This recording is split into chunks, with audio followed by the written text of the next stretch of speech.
Hello everyone and welcome to another Minecraft mod review. Now today, it's going to be a bit... Originally this was supposed to be in just one episode, but there's just way too much in this mod to cover all in one part, so for now I'm going to be covering the weapons, armor, tools, ores, and such this mod adds in. And the next time I'll cover the machines, because we are talking about the Industrial Foregoing mod, as well as the Thermal Dynamics mod.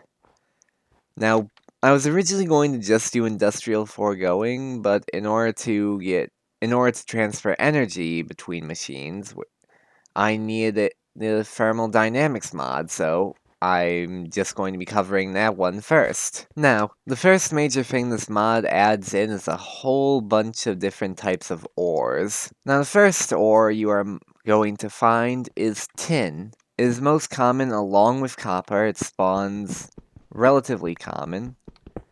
And by mining it, you get tin ore, which you can then smelt. And along with that is copper ore, which is also just as common.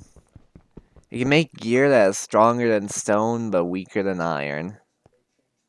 Next is silver ore, which is you need an iron pickaxe to harvest. And it just drops silver ore. Almost everything in this mod drops in its ore form. And over here is destabilized redstone ore. It can be mined with just a stone pickaxe. It drops destabilized clathrate, and I'll cover what that does in the second part of this mod review. However, you can't make any tools or weapons out of it. And over here is lead ore. You need an iron pickaxe to harvest it. Next up, aluminium ore, which you can mine with just a stone pickaxe as well. Nickel, which requires an iron one. Platinum, the strongest ore in the mod, requires a diamond pickaxe to harvest it, but it makes stuff better than diamond. And last up, iridium, which also requires a diamond pickaxe. But there is one more ore, mana-infused stone. It requires a diamond pickaxe to mine.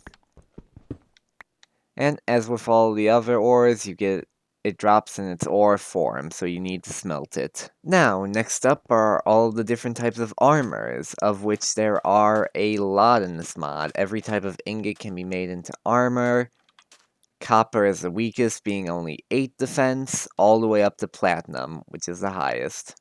I'm going to take platinum armor because it is my favorite looking armor in the mod. Lead is also a close second, and silver is my third favorite.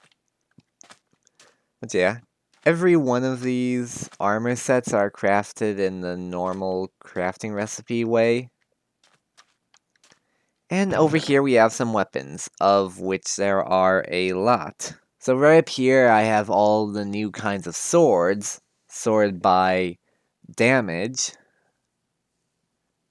And all of them are lower than diamond, which is at 7 attack damage, except platinum, which is at 7.5. So platinum, everything platinum is slightly better than diamond. And here's a whole new class of weapon, hammers. Hammers typically do a lot more damage than swords, but they have a much slower attack speed. As they go up in quality, they gain more attack speed. Gold and electrum hammers only do 8 damage, while every other one does 11. And right at the top we have diamond, which has an attack of 0.9. So it can attack relatively fast, but swords are 1.16. And there's a whole new category called reinforced bows. Now these bows do more damage, of course, and they also last longer. Here's the crafting recipe for the hammer. It is just 2 sticks surrounded by 5 of the ingots you are going to use. And here's the recipe for the bows. 3 string, a stick, and then 2 of whatever ingots you are going to use for it. But that's not all. This mod also adds in a bunch of new shields. As far as I can tell, the different types of shields only increase in durability, but they do look pretty cool. So yeah, the new gear in this mod looks pretty cool. And an interesting feature of the hammer is that by mining a block, you can mine all the blocks next to them. So it can be really good if you are trying to group mine stuff, because you can just mine all 9 blocks at once. So that's a nice feature of it. And over here we are going to be testing out the new mobs in the mod. Now there are a total of 4 new mobs. 3 of them come from Thermal Foundation, and 1 of them comes from the industry foregoing. First of all, we have the pink slime. It's very small, it doesn't do any damage, and it drops pink slime. But just like normal slimes, they can be all different sizes. Okay, this is one of the larger ones, and they don't do any more damage, and as with typical slimes, once you kill them, they split into smaller versions of themselves. However, the pink slime has an interesting feature where instead of splitting into 2 different versions, it splits into 4 different versions of itself. So be careful, else you will easily be overwhelmed. They all die pretty quick though. The smaller ones having only half a heart. And the smaller ones can't hurt you. And you get a lot of pink slime, it can be used with machines and such. But as I said, I'll cover all the machine stuff in a different mod. Now I mentioned earlier about needing Basil's powder. Well, in order to get Basil's powder, you need to go and spawn a Basil's, which is it's a blaze. It spawns in hill biomes in the overworld, so try and find a tall hill biome if you're looking for it. They are very rare, though, and they can float, and if it hits you, it gives you weakness. So make sure you have a shield when fighting these guys, or else you're going to get weakness. And when killed, they have a chance of dropping a Basil Rod, which, similar to Blaze Powder, you can craft into Basil Powder. Next up is the Blitz. These guys spawn in deserts and savannas. They also look like blazes. And when they hit you, you get affected with blindness. So imagine just running into one of these randomly, and it's pretty scary if you get blinded without noticing why. And I accidentally hit him over. Well, this is going to be a problem. So, when killed, they drop Blitz Rods as well as Niter, which, using Niter, you can craft a bunch of different recipes from the machine mod. And the final mod is the Blizz. They spawn in cold biomes. All of these mobs spawn pretty rarely, so if you find one, you're going to want to go and try and kill it. And if it hits you, you get affected with slowness. It's a pretty substantial slow, too, so you gotta be careful with all of these mobs. As with typical blazes, getting close to each of them will hurt you. Those ones drop Blizz Rods, which can be used to make Blizz Powder, which is another thing to do with those mods. So each of those enemies are pretty dangerous, so it adds like it adds an interesting aspect to survival worlds. And right over here I built a small stable with a horse in it. If you want to try and name the horse, just suggest a name in the comments, because I have no idea what to name him. Or her, or whatever. But yeah, this mod adds in a bunch of different kinds of horse armor, and all this horse armor you can craft. You just need you just need whatever ingots you want for it, 2 pieces of leather, and a piece of wool. And it works for non-modded stuff too. For instance, diamond armor you can make. Gold is made in the same way. All of them are. And I'm just going to grab a few to try them on to see what they look like. Here is the copper armor. It's a nice shade of orange. Here's the silver armor. And right over here we have lead horse armor. Despite the name, it won't actually slow the horse down. And it's a nice shade of like purplish blue. And finally, the platinum horse armor, which especially looks nice on this horse.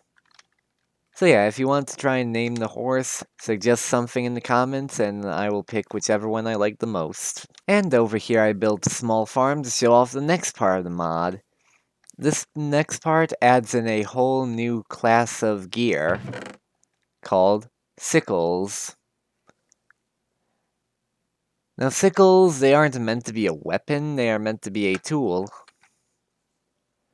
You craft a sickle by putting one stick and three of any kind of ingot you want, diamond, anything. There is no wood or stone ones though, but you can make them out of any kind of metal from the mod. And what sickles do is it allows you to harvest a huge amount of crops at the same time.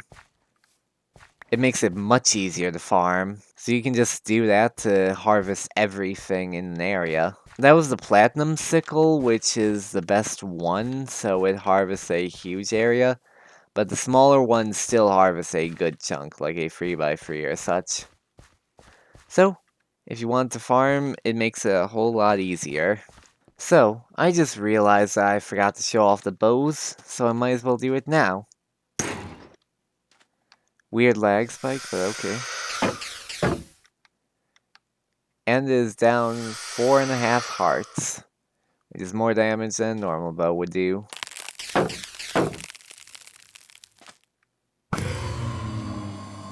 And it was killed in 2 shots. So the new kinds of bows are pretty powerful and a lot more durable than standard bows. You won't have to worry about repairing it too much. And the final thing the mod adds in is a bunch of fishing rods. So over here I made a little fishing hut. And here are the fishing rods. It is pretty similar to the bow situation, except that you still have like the same chance to catch stuff. It just improves the durability. Yep. And then you can just catch fish with it. And the platinum fishing rod obviously lasts the longest, but you can make fishing rods out of any kind of material. And here's the fishing rod recipe. 1 stick in the bottom, 2 of whatever kind of ingots you want to use to make it, and then 2 string. So in order to make a fishing rod, you just need 2 of whatever kind of ingots you want to use, 1 stick, and then 2 string. So it is still pretty cheap considering it is a fishing rod, and the improved durability means that you won't have to make another one for a while. And that is it for this part of the mod. Now the next part might come out tomorrow, it might come out in a few days, I'm not sure. But I need to figure out how to use all the different machines, which is going to take a while. There's still a whole lot left to discuss about the mod, as it is a combination of mods. So, it might even be a three-parter, who knows. So anyway, thank you all for watching, and I hope you enjoyed. Goodbye.